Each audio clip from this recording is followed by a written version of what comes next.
منگنی کے سلسلے میں آپ لوگ سوچتے ہوں گے یہ منگنی کیا ہوتی ہے؟ شادی سے پہلے ایک انگیجمنٹ کا جو رسم ہے، اسلام میں اس کا کیا کانسیپٹ ہے، کیا تصور ہے؟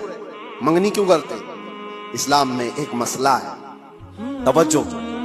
کوئی مال میں خریدنے کے لیے گیا، مثال کے طور پر ایک قالین مجھے خریدنی تھی، میں نے صاحب مال سے یعنی دکان والے سے اس کی قیمت لگائی، اس نے کہا یہ 1000 روپے کی۔ ابھی ہماری بات چیت چل رہی ہے، دوسرے صحابہ آئے اور انہوں نے اس کی بولی لگا دی۔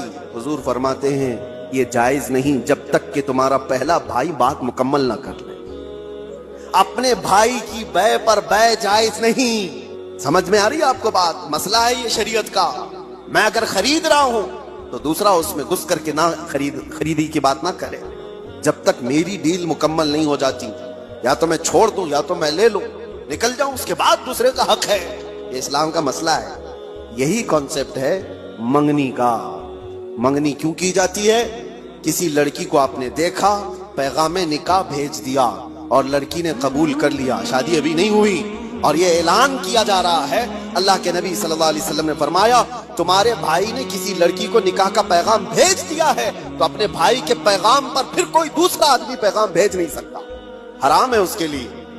اب وہ اس کو پوچھ نہیں سکتا، کیونکہ جب تک ان کی ڈیل مکمل نہ ہو جائے، یا تو ٹوٹ جائے، ختم ہو گئی کہ نہیں کرنا ہے شادی، تو اس کے بعد نئے سرے سے اگر کوئی چاہے تو پھر اس کے پاس پیغام نکاح بھیج سکتا ہے، ورنہ جب تک کوئی مسلمان کسی عورت کے نکاح کے پیغام بھیجا ہوا ہے اس وقت تک دوسرا کوئی اس کو پیغام نکاح نہیں بھیج سکتا۔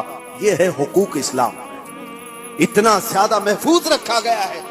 حیرت کی بات یہ ہے کہ مسلمان آج کم علم ہو گئے، جاہل ہو گئے، پڑھتے نہیں ہیں، ورنہ تمہارے دین میں اللہ تعالیٰ نے کوئی کمی نہیں رکھی، کوئی ایک ادنا سا شائبہ بھی نہیں ہے۔ یہ وہ دین ہے جس کی شروعات ہوتی ہے الف لام میم ذالک الکتاب لا ریب فیہ۔ یہ وہ عصمت والی کتاب ہے جس میں شک کی گنجائش ہی نہیں۔